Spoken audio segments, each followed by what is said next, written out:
Hey guys, tonight we're stepping into the world of medieval surgery. Not the kind with anesthesia and sterile scalpels and surgeons who went to medical school. I mean the kind where your doctor was probably also your barber. Your treatment plan was based on astrology. And the best case scenario for most procedures was that you'd pass out from the pain before they got to the really bad part. So before you get comfortable, take a second to like the video and subscribe, but only if you actually enjoy what I do here. Leave a comment telling me where you're listening from and what time it is for you. Somehow, it's always 2 a.m. somewhere, and I love seeing how these stories travel across the world.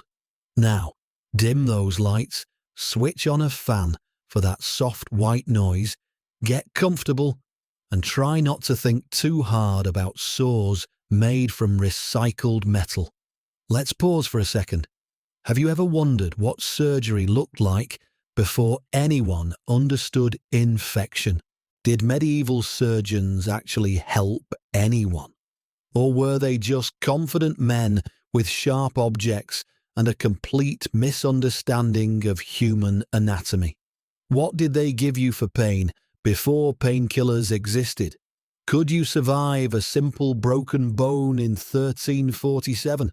Or would that basically guarantee you a slow, agonizing death from gangrene? Would you trust a man who learned surgery by watching public executions and reading books written by people who'd been dead for 1,000 years? What happened when a knight took an arrow to the knee and the only medical expert within 50 miles was a guy who also cut hair for a living?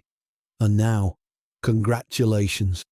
You've just woken up on a battlefield outside Paris. The year is 1356. You can hear screaming.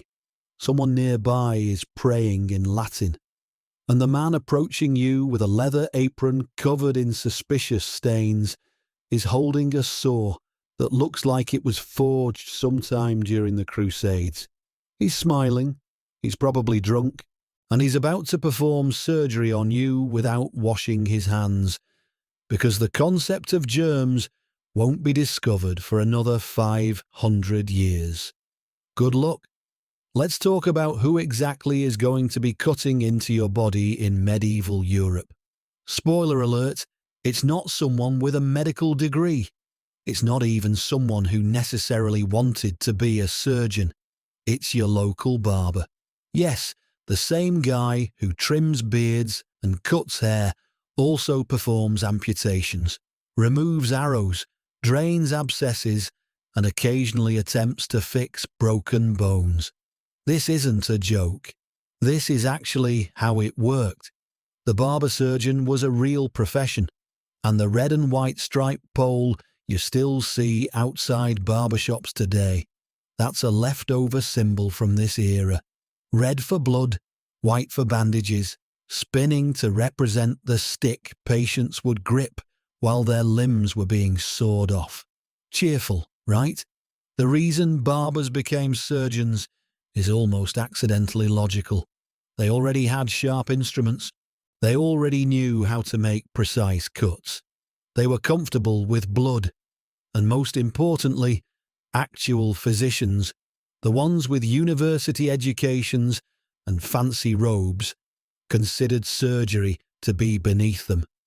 Cutting into bodies was dirty work, manual labour, the kind of thing a gentleman's scholar would never stoop to do. So they left it to the tradesmen, the barbers, the guys who also pulled teeth and lanced boils and occasionally castrated livestock. Think about that for a moment. The same hands that trim your beard in the morning might be elbow deep in someone's abdominal cavity by afternoon. No change of clothes, no hand washing, just wipe the blood off on your apron and move on to the next customer. The division between physicians and surgeons was stark and intentional. Physicians were educated men, often clergy, who had studied at universities. They read Galen and Hippocrates in Latin. They diagnosed diseases by examining urine samples and consulting astrological charts. They prescribed medicines and recommended treatments, but they never ever touched patients directly. That would be beneath their dignity. Surgery was manual work, requiring you to get your hands dirty, literally covered in blood and bodily fluids. It was work for craftsmen, for people who worked with their hands. So the physicians delegated all surgical procedures to the barber surgeons, who were essentially medical contractors. The physician would diagnose that your leg needed amputation. Then he'd leave the room and send in the barber to actually do it. Your medieval surgeon learned his trade through apprenticeship, watching an older barber surgeon work, practicing on the poor and the desperate, gradually building up enough confidence to tackle more complicated procedures. There were no licensing boards, no malpractice insurance, no standardized training. If you could convince someone to let you cut them open, congratulations, you were a surgeon. The training process was informal and highly variable. A promising apprentice might spend years learning the craft, mastering the basics of cutting and sewing and cauterizing. Or he might watch his master work for a few months, decide he'd seen enough, and hang out his own shingle. There was no exam to pass, no authority to certify competence. You just declared yourself a surgeon and hoped people believed you. The apprenticeship usually started young, around age 12 or 13. Your parents would pay a fee to a master barber surgeon, and you'd move into his household to learn the trade. The first year or two, you'd barely touch surgical instruments. Instead, you'd sweep the shop, clean tools, hold patients down during procedures, run errands. You'd watch everything, absorbing techniques through observation. Gradually, the master would let you try simple tasks, shaving customers, pulling a loose tooth, lancing a small boil. Each success earned you more responsibility. By your late teens, if you showed aptitude, you might be allowed to attempt your first amputation under supervision. The master would stand nearby, ready to take over if you hesitated or made a mistake. If you succeeded, you were on your way. If you failed and the patient died, well, the poor couldn't sue you anyway. The tools of the trade were simple and terrifying. A collection of knives in various sizes, from small scalpels for delicate work to large blades for cutting through muscle and tendon. Saws for amputations, ranging from fine-toothed versions for fingers to brutal, coarse implements for legs, forceps for gripping and pulling, needles and thread for stitching, though cauterization was far more common than suturing.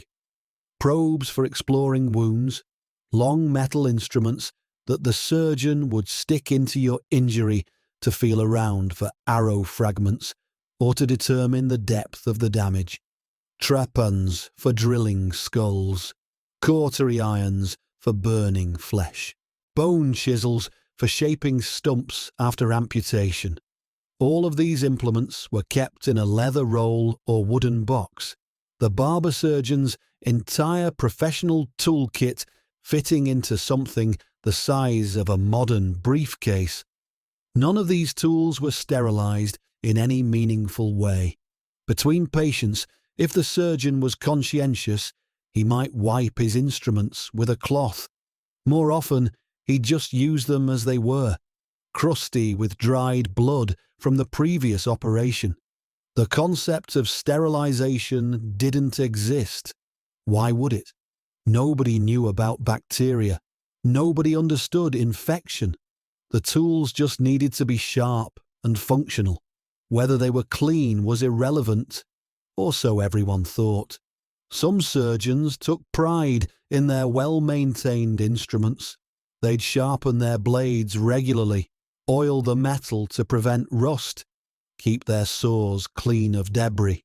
These surgeons probably had slightly better outcomes, not because their tools were sterile, but because sharp instruments caused less tissue damage than dull ones, giving patients a marginally better chance of survival.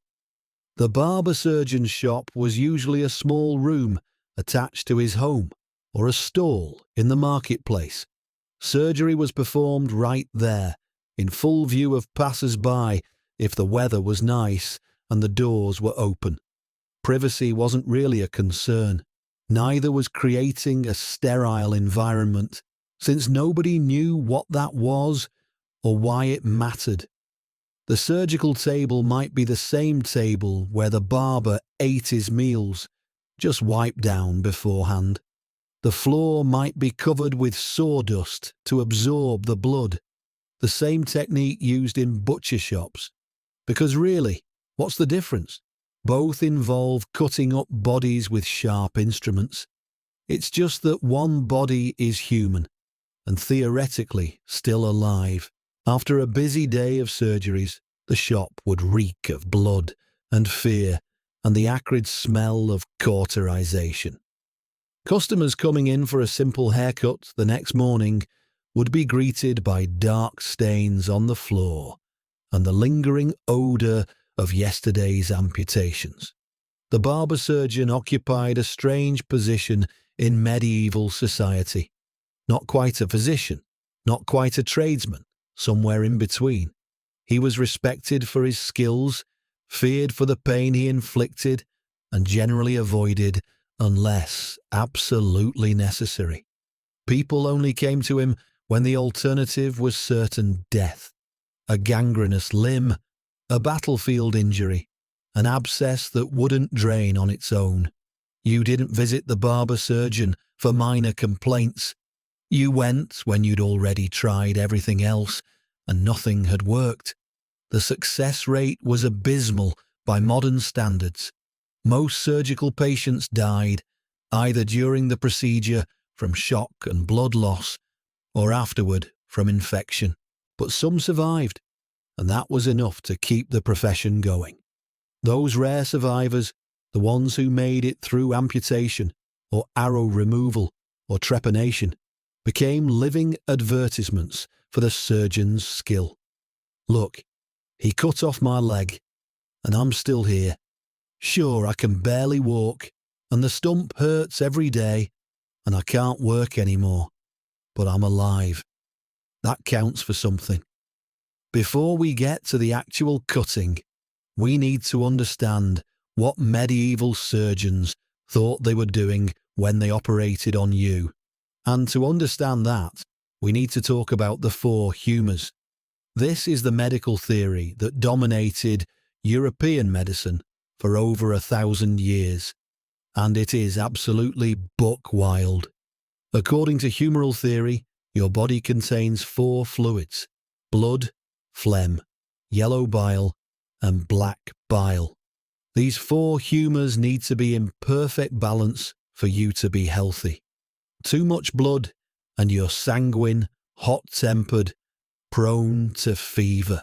Too much phlegm, and you're phlegmatic, cold, sluggish, possibly depressed.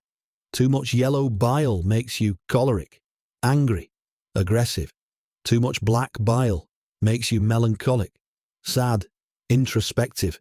Every illness, every injury, every medical complaint could be traced back to an imbalance in your humours, and the treatment for almost everything was to get rid of the excess humour, drain it, bleed it out, purge it, sweat it out. The logic seemed sound if you didn't think about it too hard. Fever makes you hot and red. Obviously, you have too much blood. Solution: remove some blood. Feeling sluggish and cold? Too much phlegm. Solution: make yourself vomit or take a laxative to expel it. Headache? Probably excess blood pressing on your brain. Better drill a hole in your skull to let it out. This wasn't considered experimental or fringe medicine. This was mainstream medical theory, taught at universities, practiced by the most educated physicians in Europe, and it was completely, catastrophically wrong. The four humours theory came from ancient Greek medicine, specifically from the writings of Hippocrates and Galen. These texts were treated as gospel truth in medieval Europe, translated and copied and studied with religious devotion. Nobody questioned whether Galen might have been mistaken. Nobody thought to test his theories against observable reality. If the treatment didn't work, it wasn't because the theory was wrong. It was because you hadn't applied it correctly, or the patient's humours were too severely imbalanced to fix. Each humour was associated with specific qualities and elements. Blood was hot and moist, associated with air and spring. Phlegm was cold and moist, associated with water and winter. Yellow bile was hot and dry, associated with fire and summer. Black bile was cold and dry, associated with earth and autumn. Your natural temperament was determined by which humour dominated in your body. A sanguine person had an excess of blood and was supposedly cheerful, optimistic, and social. A phlegmatic person had excess phlegm and was calm, reliable, but unemotional. A choleric person had excess yellow bile and was ambitious, energetic, but easily angered. A melancholic person had excess black bile and was thoughtful, creative, but prone to sadness. Medieval physicians could diagnose your dominant humour just by looking at you. Ruddy complexion and energetic demeanour meant excess blood. Pale skin and lethargy meant excess phlegm. The treatment would be tailored to rebalance your specific humoral makeup. Bloodletting was the most common treatment derived from humoral theory, and it killed an astonishing number of people. The idea was simple. Too much blood causes all sorts of problems, so removing some blood should cure those problems. Physicians and barber surgeons would cut open a vein, usually in the arm, and drain out anywhere from a few ounces to several pints of blood. They had elaborate charts showing which vein to cut for which ailment. Headache, cut the vein in your temple. Liver problem, cut the vein in your right arm. Lung issue, left arm. The charts were based on supposed connections between body parts and blood vessels, connections that didn't actually exist but were believed with absolute certainty. The amount of blood removed was determined by watching the patient. When they started to look pale and woozy, you'd taken enough. Of course, pale and woozy are also symptoms of blood loss, but that was considered a good sign. It meant the treatment was working. Some patients were bled regularly as a preventative measure, the medieval equivalent of taking vitamins. Once a month, off to the barber for a nice bleeding to keep your humours in balance. This was especially popular among the wealthy, who could afford regular medical care and who believed that their refined constitutions required more maintenance than common peasants. The rich ate better, lived more comfortably, and therefore supposedly accumulated excess humours more quickly. Regular bleeding was seen as essential to maintaining health. King Charles II of England was bled regularly throughout his life as preventative medicine. When he finally had a stroke in 1685, his physicians responded by draining even more blood, probably hastening his death.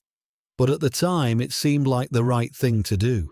Excess blood was causing the stroke, obviously, so remove the excess blood. The tools for bloodletting were simple. A small, sharp knife called a lancet for cutting the vein. a bowl to catch the blood, maybe some bandages afterward if the bleeding didn't stop on its own. The procedure was quick and relatively painless compared to actual surgery. Just a small cut, a few minutes of draining, and you were done. The danger came from what happened next. Cutting open veins creates opportunities for infection. Removing large amounts of blood weakens your body's ability to fight off disease. Repeated bloodletting over time causes anemia and general debilitation. But medieval physicians saw none of this as a problem. If you got sick after bloodletting, it meant you needed more bloodletting. The treatment couldn't be wrong. Your humours must just be really out of balance. Another popular humour-based treatment was purging, using powerful laxatives and emetics to force your body to expel excess bile through vomiting or diarrhea. The substances used for purging were often toxic. Mercury compounds, antimony, hellebore, all sorts of poisonous plants that would make you violently ill. The thinking was that the more dramatic the purge, the more effective the treatment. If you took medicine and spent the next 6 hours vomiting and emptying your bowels, that was excellent. All those bad humours were coming out. The fact that you felt like death afterward was just proof that you'd been very sick indeed. Sweating was another method for expelling excess humours. Patients would be wrapped in heavy blankets and placed near a fire, forced to sweat for hours. Or they'd be given herbs that induced sweating, sitting in a hot room until they were drenched. The sweat was believed to carry away corrupt humours through the skin. Never mind that extreme sweating leads to dehydration and can be dangerous in itself. The theory said sweat was good, so sweat you must.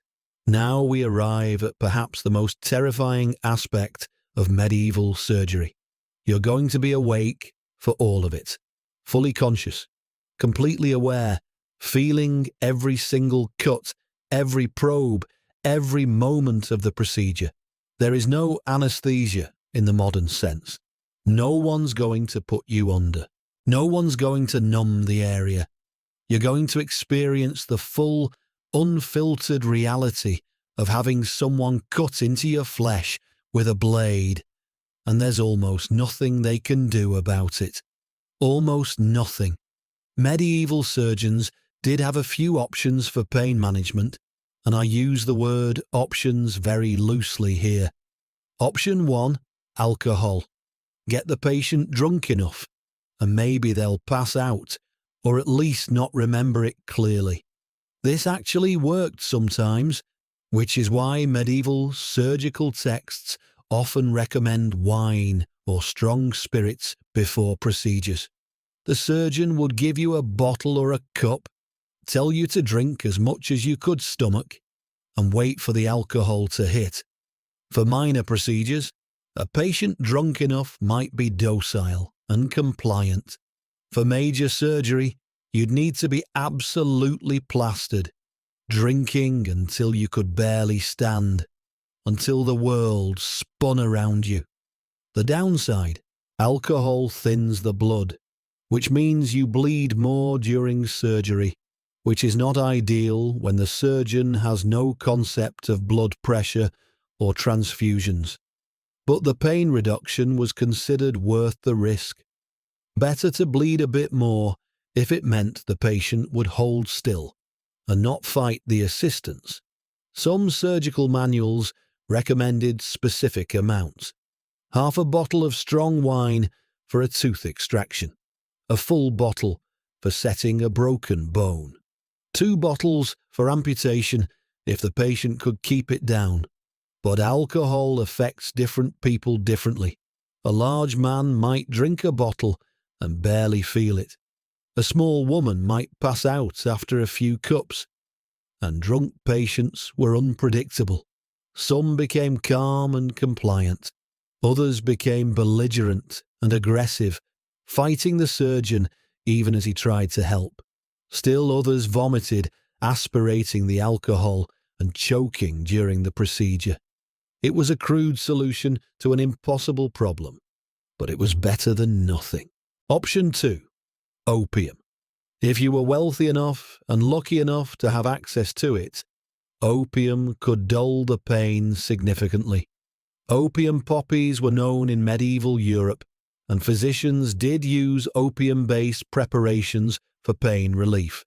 But it was expensive, hard to obtain, and dosing was a complete guessing game. Too little, and it didn't help.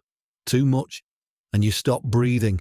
There was no standardization, no quality control, just crushed poppies mixed with wine and a prayer. The recipes varied wildly. Some called for opium mixed with wine and honey. Others combined it with herbs like henbane or mandrake. The surgeon would administer a dose based on his experience and the patient's size, then hope for the best. Sometimes the patient became drowsy and compliant, making the surgery easier. Their eyes would glaze over, their body would relax, and they'd drift into a twilight state where they felt the pain but didn't quite care about it. Sometimes they became agitated and difficult to control, the opium producing hallucinations or paranoia instead of sedation. Sometimes they slipped into unconsciousness and never woke up, the dose suppressing their breathing until they simply stopped. It was a gamble every time. Opium was also addictive, though medieval physicians didn't understand addiction the way we do. They noticed that patients who used opium regularly seemed to need more and more to achieve the same effect, and that stopping suddenly made them sick. But they attributed this to humoral imbalances rather than physical dependence. Option 3. The spongia somnifera, or sleep sponge. This was perhaps the most fascinating and unreliable pain management technique medieval surgery had to offer. The concept was elegant. Take a sea sponge and soak it in a mixture of powerful sedative herbs. Opium, certainly, but also mandrake, hemlock, henbane, lettuce juice, and sometimes even the gall of a wild boar. Let the sponge absorb all these juices, then dry it thoroughly and store it for future use. When you needed it, you'd moisten the sponge with warm water and hold it under the patient's nose. The theory was that the fumes from the herbs would be absorbed through the nasal passages and induce sleep or unconsciousness. Did it work? Maybe, sometimes. Was it reliable? Absolutely not. Was it potentially lethal? Oh yes. The problem with the sleep sponge was inconsistency. The amount of active ingredients in each batch varied wildly depending on the plants used, how they were prepared, how they were combined, how long the sponge had been stored. One sleep sponge might barely make you sleepy. The next might stop your heart. There was no way to know until you tried it. Medieval recipes for sleep sponges read like witches' brews, full of precise but meaningless instructions. Harvest the mandrake root at midnight under a full moon. Mix the juices in a bronze vessel, never iron. Store the dried sponge in a lead-lined box away from sunlight. These elaborate rituals gave practitioners a sense of control, but they didn't actually standardize the dose or improve safety. For patients who couldn't access any of these pain management options, and that was most people, the only choice was to endure. The surgeon would explain what was about to happen, position the patient on the table, and have assistants hold them down. Strong men, usually 3 or 4 of them, would pin the patient's limbs and body to prevent movement during the cutting. Because you were going to move. You were going to thrash and scream and try to escape. That's what every patient did. It's a natural, unavoidable response to extreme pain. The assistants knew this and were prepared. They'd grip your arms and legs, lean their weight on your torso, hold you in place no matter how hard you fought. Some surgeons used leather straps to secure patients to the table, but many preferred human restraint. Straps could slip or break. Strong arms were more reliable. The psychological preparation for surgery was minimal. The surgeon might offer some comforting words. "This will hurt, but it will be over quickly. Try not to struggle. The patron saint of surgeons is watching over us." Then the cutting would begin, and all the preparation in the world couldn't make you ready for that level of pain. Patients described it in letters and journals when they survived. The burning, searing agony of the blade, the feeling of your own flesh separating, the indescribable sensation of metal scraping against bone. Some people screamed until their voices gave out. Some bit through the leather strap, given to them for that purpose. Some passed out from pain or shock, which everyone agreed was a mercy. The worst part, survivors said, wasn't even the pain itself. It was knowing that the pain would continue, that there was no escape, that you had to simply endure until the surgeon finished his work. Modern patients undergoing surgery with anesthesia have no memory of the procedure. Medieval patients remembered every second, and those memories haunted them for the rest of their lives.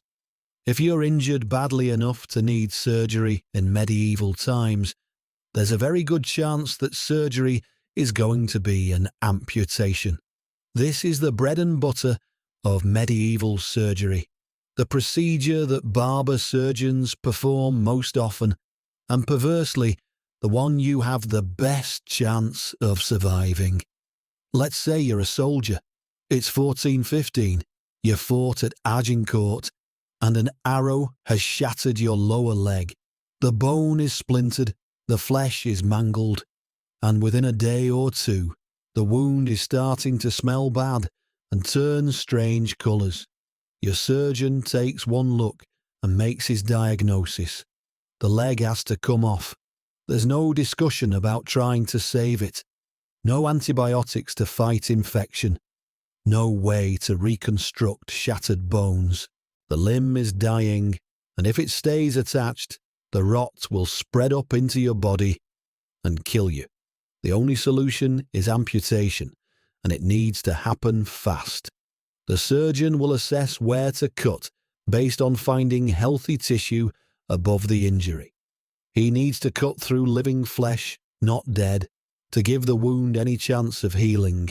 This means your amputation might be much higher than the original injury. Arrow shattered your ankle. He's taking the leg off mid-calf or even below the knee to be safe. Sword cut to your forearm. He's cutting above the elbow. The surgeon always errs on the side of taking more rather than less. Better to lose an extra few inches of limb than to leave any dying tissue attached. Medieval surgeons had a saying, "Cut high or watch them die." Crude but accurate, given their limited understanding of infection. The procedure itself is brutally straightforward. You're laid down on a table or held down by several strong men because you're going to thrash. The surgeon positions his saw, usually just above the damaged area where the flesh is still healthy. Someone ties a tourniquet around your thigh, a leather strap pulled tight to slow the bleeding. The tourniquet is critical. Without it, you'd bleed out in minutes once the major blood vessels are severed. With it, you might survive long enough for the surgeon to finish. The assistant tying the tourniquet uses a stick to twist it tighter and tighter until the blood flow slows to a trickle. Your leg below the tourniquet turns pale, then greyish. The pressure is agonizing, like your entire thigh is being crushed. But that pain is nothing compared to what's coming next. Then the cutting begins. The surgeon starts with a circular incision through the skin and muscle, cutting all the way around your leg in one smooth motion. He cuts deep, down to the bone, severing all the soft tissue in a single pass. The pain is immediate and overwhelming. You scream. Everyone ignores you because screaming is expected, normal, part of the process. The assistants holding you down have heard these screams 100 times before. They've learned to tune them out, to focus on their job of keeping you immobile. Your body wants to fight, wants to escape, wants to do anything except stay on this table, but their hands are like iron, pinning you in place. Once the soft tissue is cut, the surgeon pulls it back, exposing the bone. This creates a flap of skin and muscle that will later be folded over to cover the stump, assuming you survive. The exposed bone is white and clean, surrounded by the raw red meat of your severed muscles. Then comes the saw. The bone saw is a terrifying implement, coarse-toothed and heavy, designed to cut through bone as quickly as possible. The surgeon positions it against your exposed femur or tibia and starts sawing, back and forth, the teeth biting into bone with each stroke. You can feel the vibration in your entire body. You can hear the grinding, crunching sound of the saw working through bone. It's a sound that will haunt you forever if you survive. That particular pitch and texture of metal teeth chewing through your skeleton.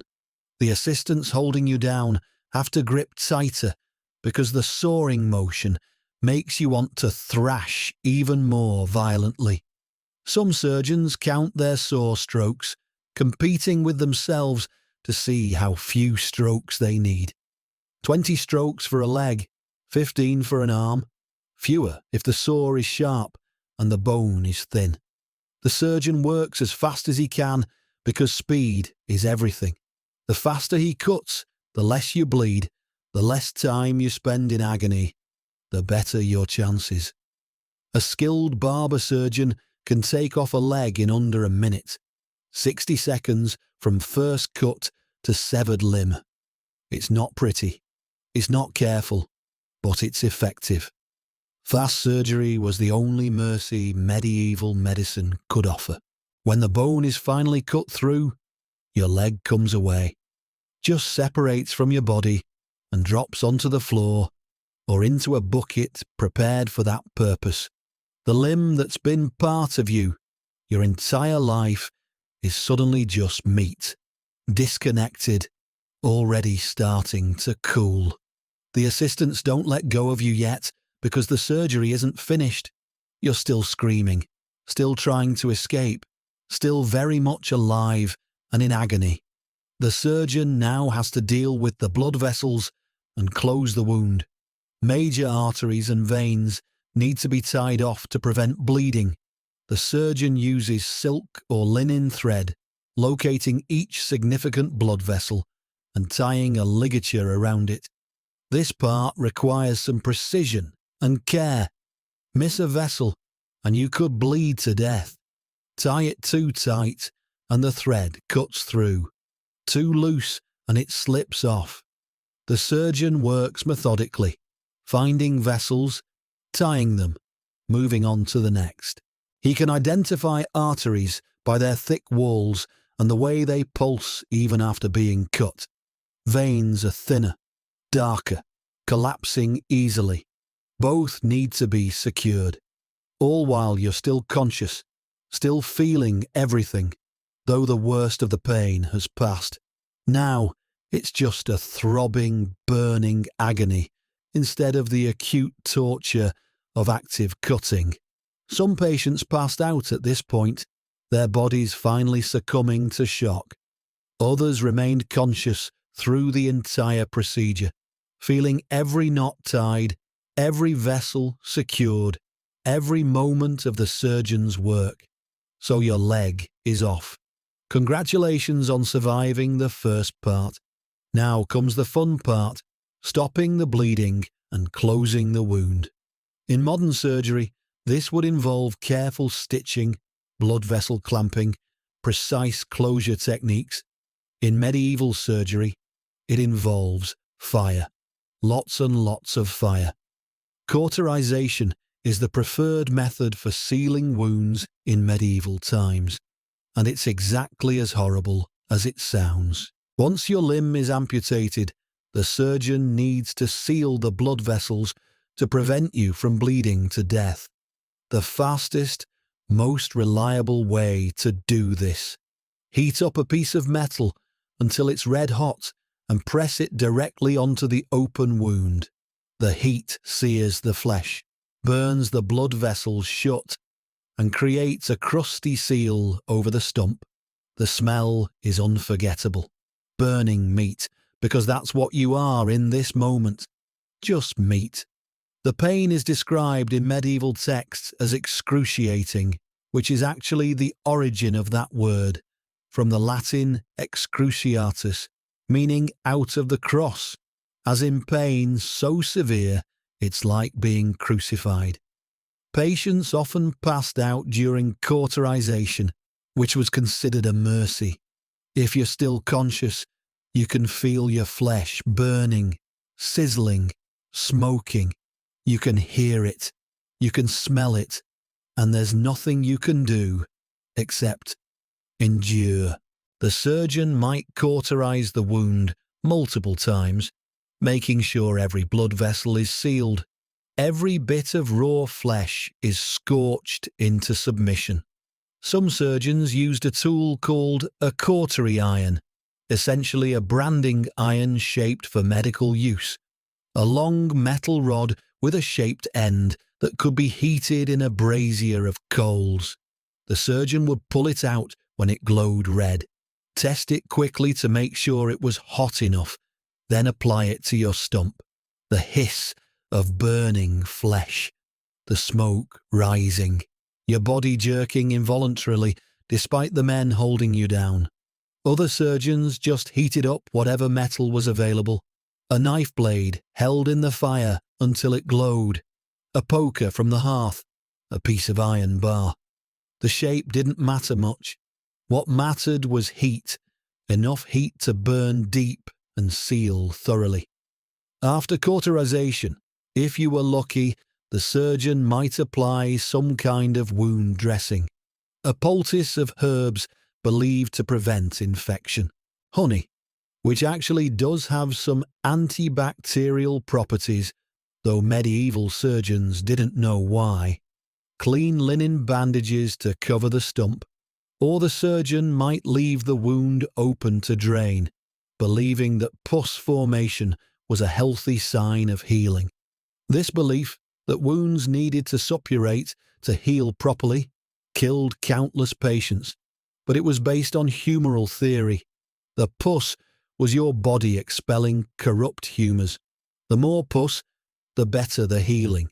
Completely wrong, but widely believed. The recovery from amputation, assuming you survived the surgery itself, was long and painful. The stump would take weeks or months to heal. During that time, you'd be essentially bedridden, unable to walk or work. You'd be dependent on others for care, for food, for help with basic tasks. The pain was constant. Medieval medicine had few effective painkillers beyond alcohol and opium, and most people couldn't afford regular opium use. You just have to live with the pain, day after day, night after night. The phantom limb sensation would start soon after surgery. You'd swear you could still feel your leg, could still wiggle your toes, could still feel an itch on your missing foot. This phenomenon baffled medieval physicians. How could you feel something that wasn't there? Some theorized that the soul of the limb remained even after the physical flesh was gone. Others thought it was a trick of corrupted humours affecting the brain. None of them understood that it was the nervous system, the severed nerves still sending signals that the brain interpreted as sensation in the missing limb. Medieval surgeons didn't limit themselves to external injuries. They also had opinions about what was happening inside your skull, and their solution to most brain-related problems was refreshingly direct. Drill a hole in your head and see what happens. Trepanation, the practice of boring holes into the skull, is one of the oldest surgical procedures in human history. Evidence of trepanation goes back thousands of years, and medieval surgeons inherited this tradition with enthusiasm. The theory was simple. If you had a head injury, terrible headaches, seizures, or mental illness, maybe there was too much pressure inside your skull. Maybe bad humors were trapped in there. Maybe evil spirits needed an exit route. Whatever the cause, the solution was the same. Make a hole. The procedure started with the surgeon shaving your head and marking the spot where he planned to drill. The location was chosen based on symptoms and humoral theory. Headaches on the right side, drill on the right. Seizures, maybe drill on the left. Mental disturbance, right in the front, where the rational faculties were believed to reside. The surgeon would use ink or charcoal to draw a circle, marking his target. Then came the actual drilling. Medieval surgeons used a tool called a trepan, a T-shaped drill with a circular cutting edge. The surgeon would place the trepan against your skull and start rotating it, grinding through bone with steady pressure. You were awake for this, sitting upright in a chair or held in position by assistants, feeling the vibration in your teeth, hearing the scraping, grinding sound as the drill cut through your skull, praying that the surgeon would stop before the drill punched through into your actual brain. A skilled surgeon could tell when he was getting close to breaking through. The bone would start to feel different under the drill, thinner, more flexible. He'd slow down, work carefully, trying to create a clean hole without damaging the membrane beneath. The dura mater, the tough membrane covering the brain, was supposed to remain intact if possible. Breaking through it increased the risk of infection and brain damage. But sometimes the surgeon's hand slipped. Sometimes the drill went too deep. Sometimes the patient jerked at the wrong moment and the bit punched through. When that happened, you'd know immediately. A gush of cerebrospinal fluid, clear liquid leaking from the hole. The patient might have a seizure right there in the chair. Or they might seem fine initially, only to develop problems hours or days later. The actual drilling took time. Skull bone is thick, especially in adults, and working through it with a hand drill required patience and strength. The surgeon would drill for a while, rest, drill more, checking his progress constantly. The bone dust and blood would be wiped away periodically so he could see what he was doing. You'd be sitting there, gripping the arms of the chair, trying not to move, trying not to think about the fact that someone was literally drilling into your skull. The sound was the worst part. Many survivors said that grinding, scraping, crunching sound transmitted through your skull bones directly to your inner ear. You couldn't escape it. You couldn't cover your ears because your hands were being held. You just had to listen and endure. Once the hole was made, the surgeon would examine it, make sure it was clean, check that the dura was intact. Then came the moment of truth. Did it work? If you'd had a skull fracture, the hole might relieve pressure from bleeding or swelling. If you'd had a headache, Releasing pressure might bring relief. If you'd had seizures or mental illness, well, probably nothing would change, but at least everyone could say they'd tried. The hole would be left open, covered with a piece of cloth or leather, and left to heal on its own. Eventually, scar tissue would form over the opening.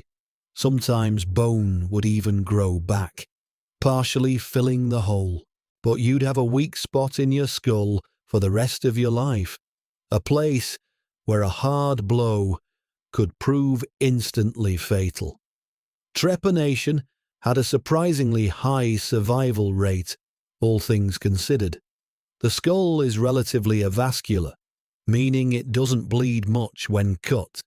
As long as the surgeon didn't puncture the dura or introduce infection, the patient had a decent chance of living through the procedure.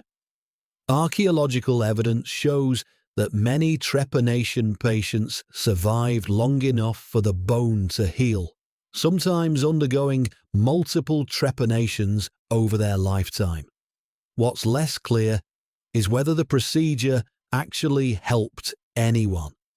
For skull fractures with pressure from bleeding, trepanation might have been legitimately beneficial. For headaches, seizures, or mental illness, it did nothing except create a permanent hole in your head. But medieval surgeons didn't know that. They saw some patients improve after trepanation, whether due to the procedure or despite it, and took that as proof that it worked. Arrows are a nightmare for medieval surgeons, and if you've been shot with one, you're in for a very bad time. The problem with arrows isn't just the initial injury, it's that they're specifically designed to be difficult to remove. Arrowheads come in different shapes depending on their purpose. Bodkin points are narrow, designed to punch through armor. Broadheads are wide, designed to cut. Barbed heads have hooks that dig into flesh, making them almost impossible to pull out the way they went in. If an arrow hits you and doesn't go all the way through, the surgeon has 3 options, none of them good. Option 1, pull it out the way it came in. This only works if the arrowhead isn't barbed and if it hasn't gone too deep. The surgeon grips the arrow shaft, braces his foot against your body for leverage, and pulls, slowly and steadily at first, feeling for resistance.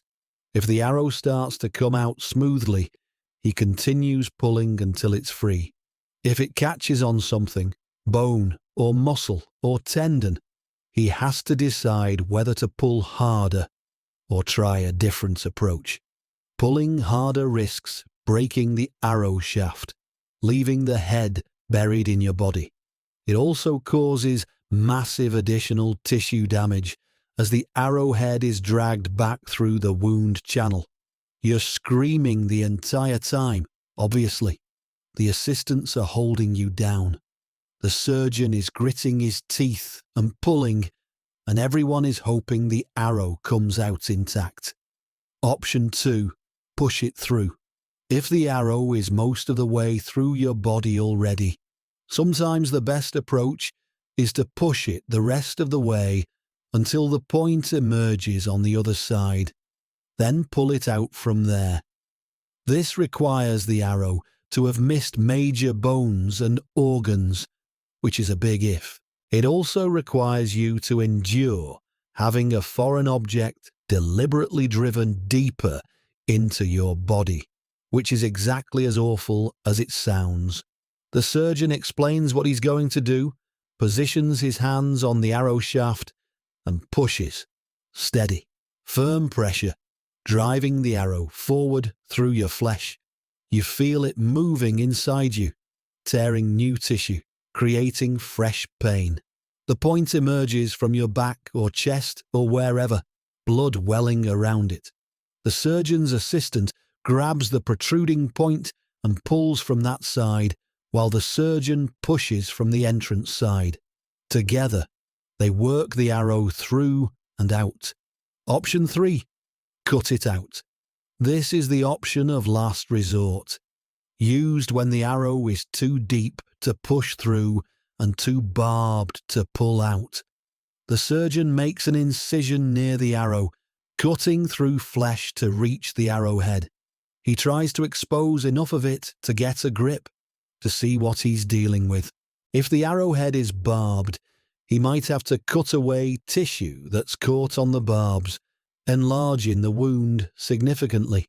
Sometimes the arrow has broken inside you, the wooden shaft snapping off and leaving just the metal head embedded deep in muscle. In that case, the surgeon has to probe with his fingers or with metal instruments, feeling for the arrowhead, trying to grasp it. This can take a long time, minutes that feel like hours while the surgeon digs around in your wound, searching. All without anesthesia, all without being able to see clearly what he's doing. Just touch and experience and hope. Arrow wounds were particularly prone to infection because arrows weren't clean. They'd been made weeks or months earlier, stored in quivers, possibly lying on the ground before being shot. The arrowhead carried dirt and bacteria deep into your tissue. The wound channel was irregular and deep, hard to clean thoroughly.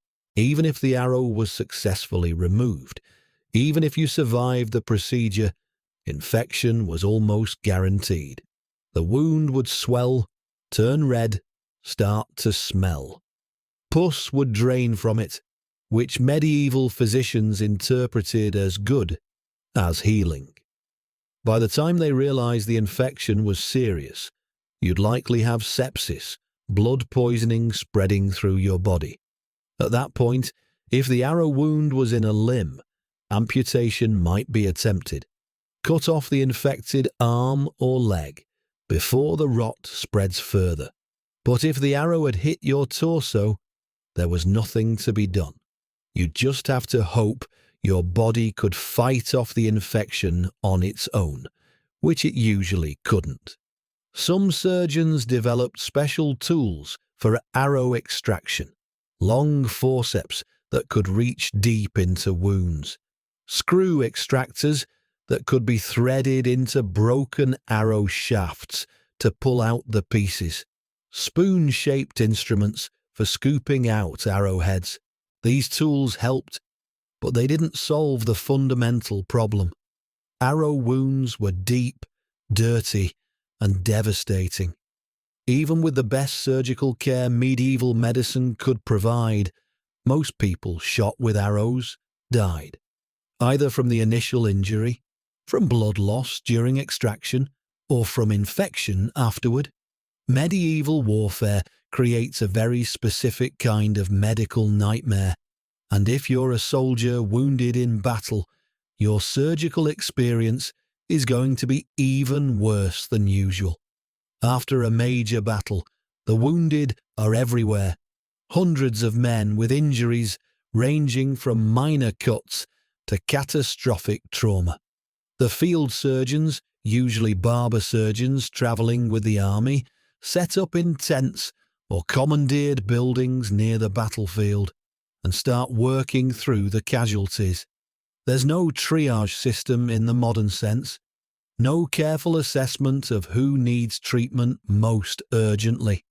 The surgeons just start with whoever's closest and work their way through. You might wait hours for treatment, lying on bloody ground, listening to the men around you scream and cry and die. The sounds of a battlefield after the fighting stops are unforgettable. Moaning, crying, praying, men calling for their mothers, or for water, or for someone to please just end it. The smell is worse. Blood and shit and fear. Bodies void their bowels when they die. Intestinal wounds release their contents. The metallic stench of blood is everywhere, mixed with a smell of churned earth and smoke from fires still burning. You lie there in this horror, pressing your hand against your wound, trying to slow the bleeding, trying to stay conscious, trying not to look at the corpses around you. When your turn finally comes, you're carried or dragged into the surgery tent. It's dim inside, lit by candles or oil lamps if it's night time, murky even during the day because the tent fabric blocks most of the light. The air smells like blood and shit and fear, concentrated now, trapped inside the enclosed space. The floor is slippery with fluids you don't want to think about. Other wounded men are scattered around the space, some waiting for treatment, some recovering, some dying quietly in corners. The surgeon is already covered in blood, none of it his own. His apron is stiff with dried gore from the dozen men he's already worked on today. His tools are laid out on a table, saws and knives and forceps, wiped clean between patients if you're lucky, not cleaned at all if the surgeon is busy. He examines your wound quickly, makes his decision, and gets to work. No time for gentleness, no time for careful technique. He needs to move fast because there are 50 more men waiting and half of them will be dead by morning if they don't get treatment. If you have an arrow in you, he pulls it out or cuts it out or pushes it through, whichever seems fastest. If you have a mangled limb, off it comes. If you have a sword cut, he might stitch it or he might just bandage it and hope it closes on its own. Speed is everything. A battlefield surgeon measures his success not in lives saved, but in procedures completed. Process as many men as possible. Some will live, most will die, but at least you tried.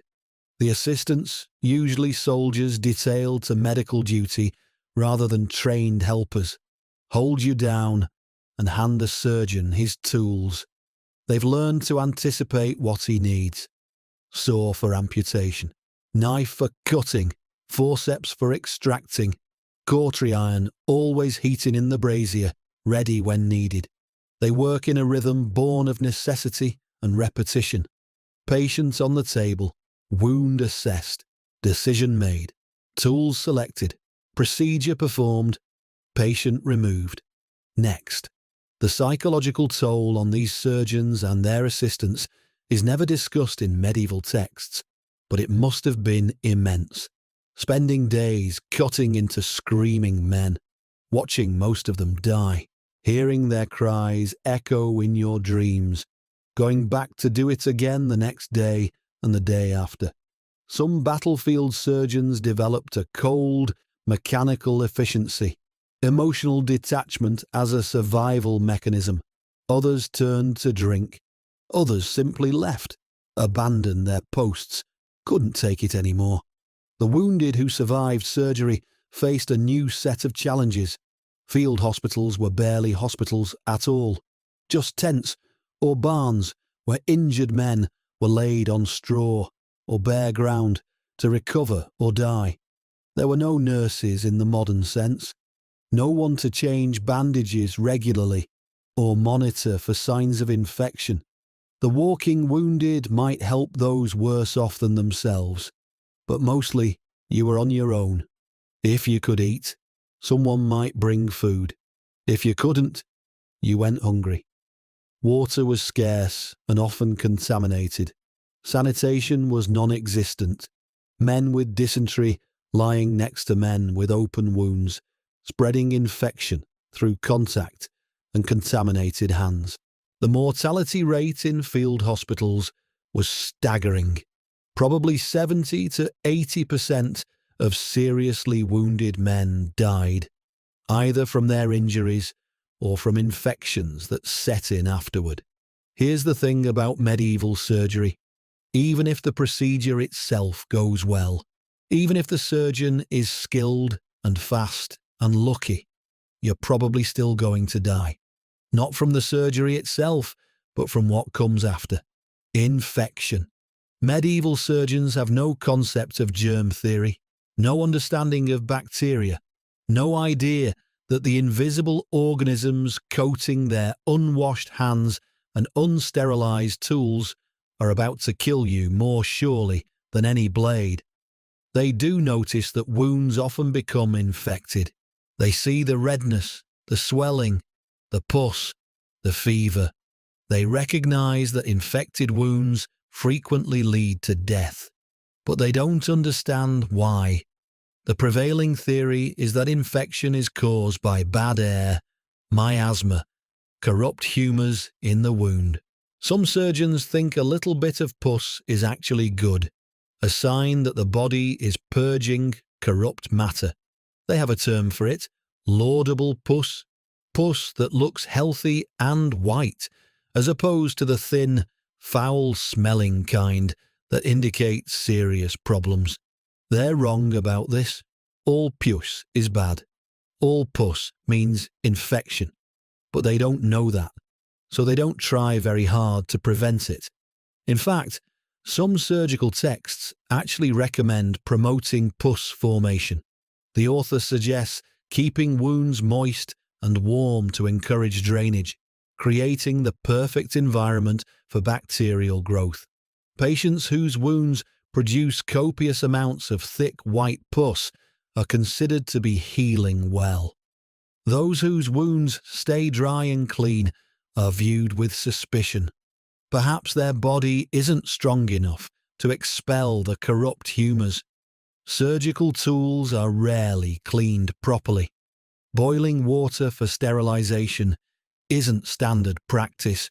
The same instruments used on a soldier with gangrene might be used on the next patient with a clean wound, transferring bacteria with mechanical efficiency. Some surgeons keep their tools in bags of oil, thinking this preserves them. The oil does prevent rust, but it also creates a perfect medium for bacteria to thrive. Other surgeons just wipe their tools on their aprons and consider them clean enough. Surgeons don't wash their hands between patients. Why would they?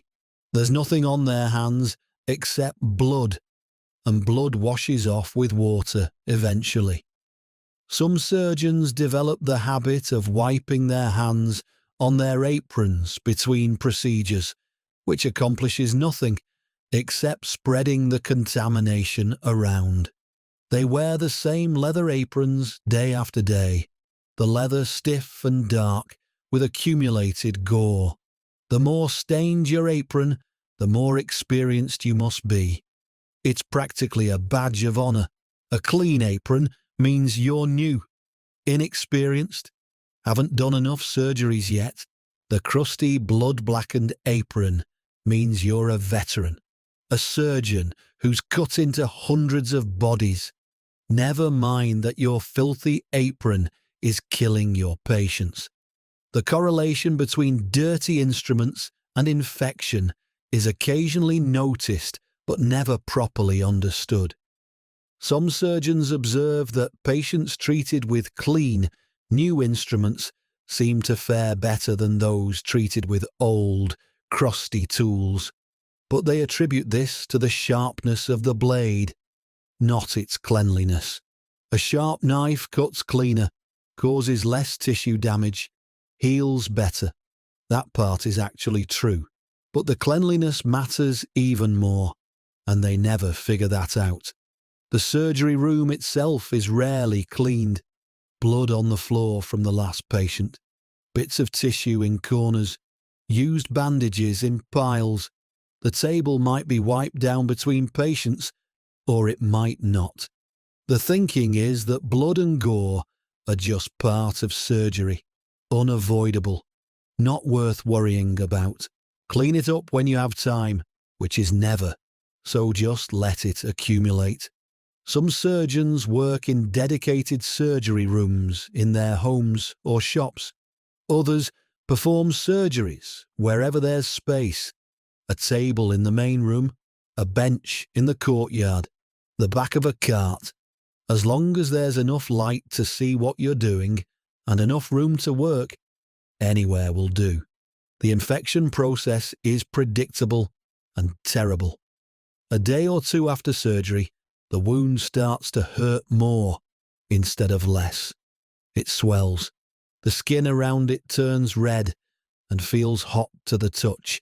This is your immune system responding to the bacterial invasion, flooding the area with white blood cells, creating inflammation in an attempt to fight off the infection. Within a few more days, pus begins to drain. Medieval surgeons see this and nod approvingly. Good. The wound is draining. The humours are being expelled. Let it drain freely. They might even make additional incisions to help the drainage along, thinking they're helping when they're actually making things worse. But the infection doesn't stop. It spreads deeper into tissue, following fascial planes, tracking up limbs. Bacteria multiply exponentially, forming colonies in your flesh, secreting toxins that poison your system. The patient develops a fever, low at first, then climbing higher. They stop eating. They become confused or delirious. Red streaks appear on the skin, tracking up from the wound toward the heart. This is lymphangitis, inflammation of the lymphatic vessels as they try to filter out the infection. Medieval physicians sometimes recognize these red streaks as a bad sign, but they don't understand what's actually happening. They think it's corrupt humours spreading through the body, which isn't entirely wrong, just not accurate in the way they imagine. This is blood poisoning, sepsis, bacteria in the bloodstream. Once it reaches this stage, death is almost certain.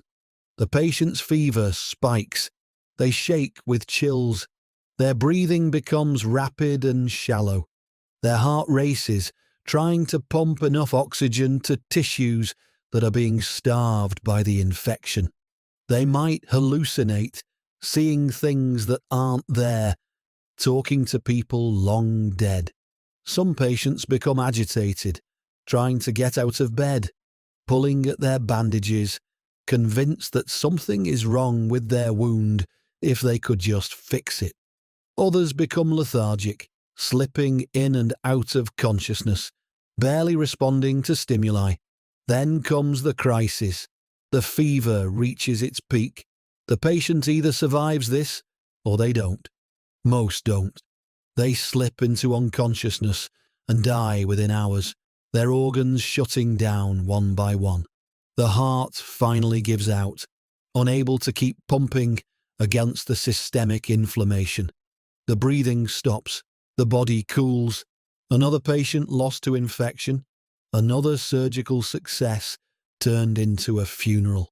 The few who survive the crisis wake up weak and disoriented, but alive. Their fever breaks.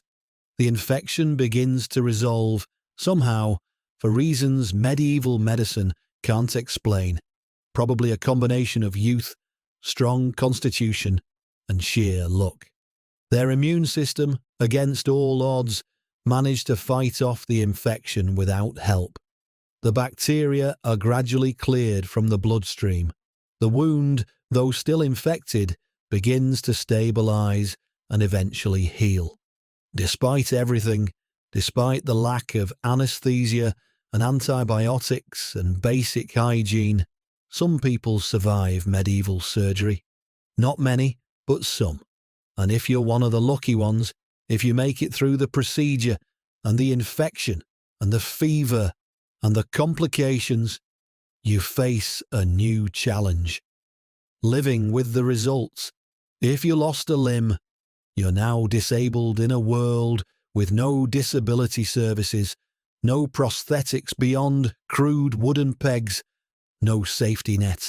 Your ability to work, to earn a living, to support yourself has been permanently altered. If you were a soldier, you might receive a small pension from your lord, enough to keep you from starving, but not enough to live comfortably. The amount depends on your lord's generosity and your previous service.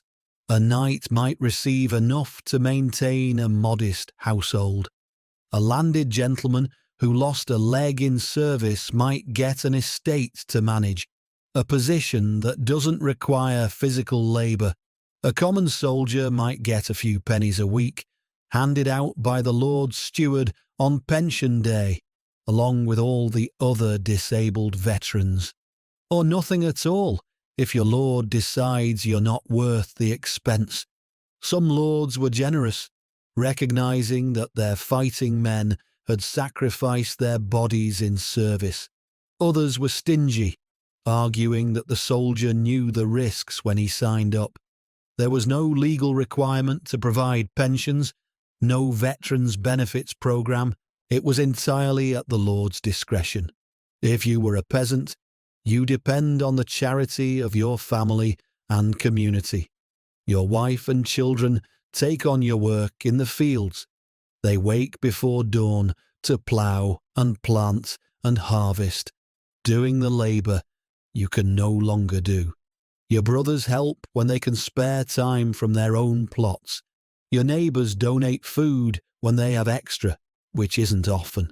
The entire village might pitch in during harvest season, making sure your family's crops get brought in even though you can't work. This isn't pure altruism. Medieval villages operated on reciprocity and mutual obligation. Today they help you because tomorrow they might need help themselves. But there are limits to how much help the community can provide. If you can't work at all, if you're completely dependent on others, you become a burden. And burdens don't last long in subsistence economies. Some towns have hospitals or almshouses where the disabled poor can find shelter.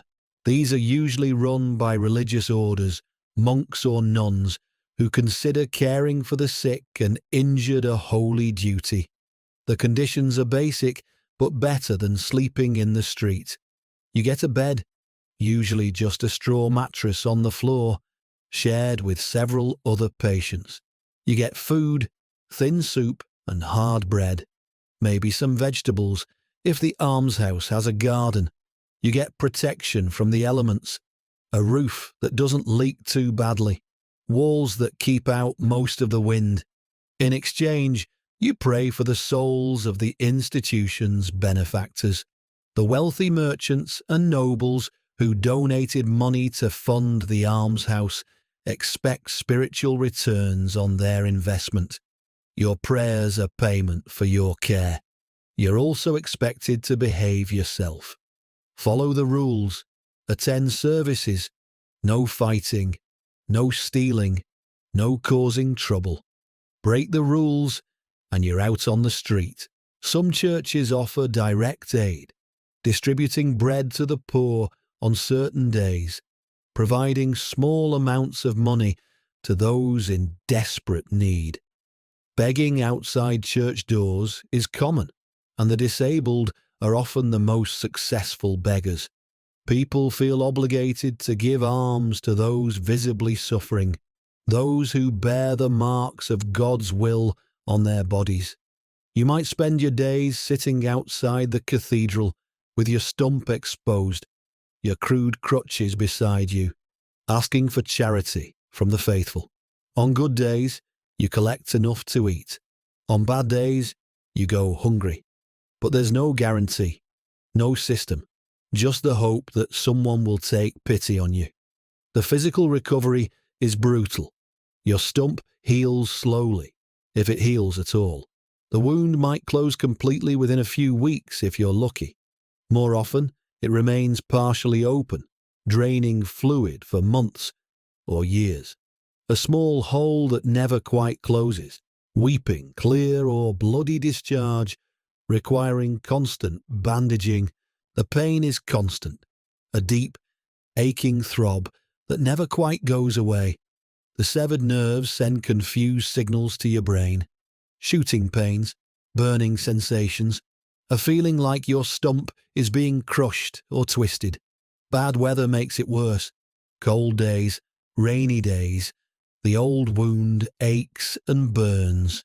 You can predict weather changes by how much your stump hurts. Other amputees recognize this phenomenon. They swap stories about their wounds, comparing which barometer is more accurate, their stump or the sky.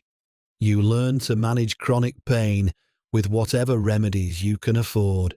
Willow bark tea for headaches and general pain. It actually works, containing the same active ingredient as aspirin, though medieval users didn't know why. They just knew that tea made from willow bark helped with pain and fever.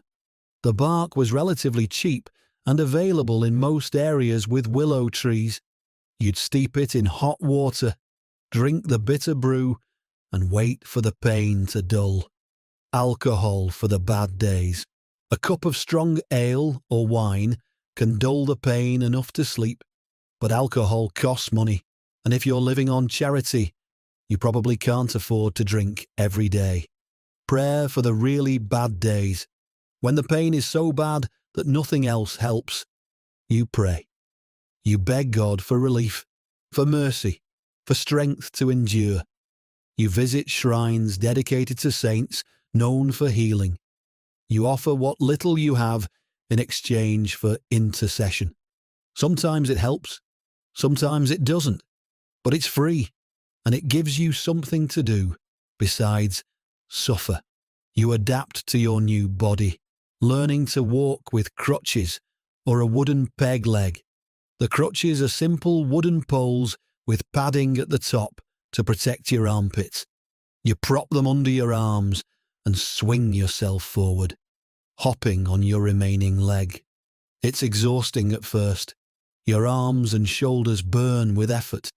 Your remaining leg aches from supporting all your weight. But gradually, you build strength. You learn to move more efficiently. You discover shortcuts and techniques. Some amputees become remarkably mobile on crutches, able to move almost as fast as people with 2 legs. Peg legs are more advanced prosthetics, though calling them advanced is generous. A wooden peg, roughly shaped to fit into a leather cup that straps to your stump. The fit is never quite right. The cup rubs and chafes. The peg is rigid, providing no flexibility or shock absorption. Walking on it is awkward and painful, but it's better than crutches for some types of work. You can stand in one place for longer periods. You can use both hands while remaining upright. Some craftsmen who lose legs continue working with peg legs, standing at their benches, adapting their techniques to accommodate their disability. Learning to work one-handed if you lost an arm is its own challenge. Some jobs become impossible. A one-armed man can't wield a sword or swing a hammer with any force, can't plough fields or haul heavy loads, can't do most of the physical labour that medieval life demands, but he might be able to sit and do handwork, weaving on a small loom, mending clothes, making simple tools or goods, carving wood, any task that doesn't require heavy lifting or 2 hands working in coordination. You find a way. You have to. The alternative is starvation. Some one-armed people develop remarkable dexterity. They learn to hold objects with their feet while working with their remaining hand. They use their mouth to hold things, their teeth as a second hand. They invent tools and techniques to compensate for their missing limb. Medieval society didn't design anything for disabled people, so disabled people had to redesign their own lives. Psychologically, the trauma stays with you. You remember the surgery, every second of it, because you were awake. The memory surfaces at night, in dreams that wake you gasping. The smell of cauterization, the sound of the saw, the feeling of being held down while someone cut into you. You wake up sweating, your heart pounding, convinced for a moment that you're back on that table. Your missing limb still hurts, still itches, still feels present, even though you can see it's gone. You reach down to scratch your missing foot and find only air. This phantom sensation never fully goes away. Years after the amputation, you'll still feel that limb, still expect it to be there. But you survived. That's the important part. Against odds that seem impossible from a modern perspective, you survived. You made it through surgery without anesthesia. You fought off infection without antibiotics. You healed without modern wound care. You lived when 9 out of 10 people with your injuries died. That makes you one of the lucky ones. Strange as that sounds, you're alive. You have a future, even if it's not the future you imagined.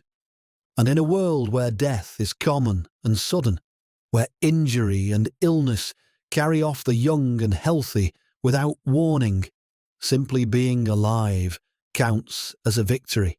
So tonight, as you tuck into your clean bed with modern painkillers and actual hygiene, maybe whisper a quiet thank you to your ancestors who survived surgeons who learned anatomy from criminals, hospitals that smelled like death, and treatments that were basically organised torture. Think about the barber surgeons who did their best with the knowledge they had, even when that knowledge was completely wrong. Think about the patients who endured unimaginable pain and survived to tell the tale. Think about the slow, painful progress from humoral theory to germ theory, from cautery irons to antibiotics, from guesswork to science. Because medical history may be gross and terrifying, but it's also proof that humans are stubborn, hopeful, and kind of ridiculous. We kept trying to heal each other, even when our methods were catastrophically wrong. We kept believing we could fix the broken, cure the sick, save the dying, even when the evidence suggested otherwise.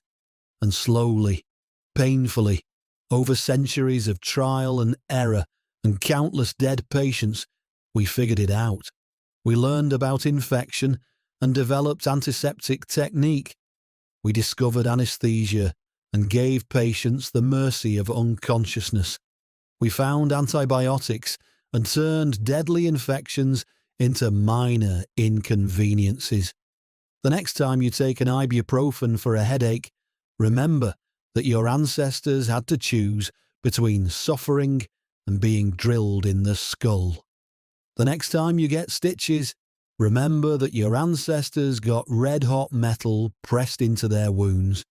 The next time you have surgery, remember that you'll be unconscious, pain-free, and cared for by people who wash their hands and sterilize their tools and actually understand what they're doing. You live in an age of medical miracles, miracles that were purchased with the suffering and deaths of millions of people who came before you, people who endured the barber surgeon's saw, the cautery irons burn, the trepan's grinding bite. They survived so you could be here. They died so we could learn. So rest easy tonight. Let your breathing slow. Let your muscles relax. Let yourself drift into sleep, safe in the knowledge that if you wake up with appendicitis tomorrow, no one will suggest bleeding you or drilling your skull or cutting you open without anesthesia. You'll get actual medical care from actual doctors who actually know what they're doing. And that, my friends, is a gift beyond measure. Sleep well. Dream of a world where surgery doesn't sound like a horror movie. And be grateful, so grateful, that you live in this one instead of that one. The house settles into silence around you. The modern world with its hospitals and antibiotics and hand washing hums quietly in the background. You are safe. You are comfortable. You are lucky beyond imagining. Let your eyes close. Let the darkness be soft and kind. Let yourself rest, really rest, knowing that the bad old days are gone. and the good new days are here. Tomorrow, you'll wake up whole and healthy in a world that understands germs and pain management and the basic human right to medical care that actually works. But that's tomorrow. Tonight there's only this: the quiet room, the soft breathing, the gentle drift into sleep. Rest now. You've earned it.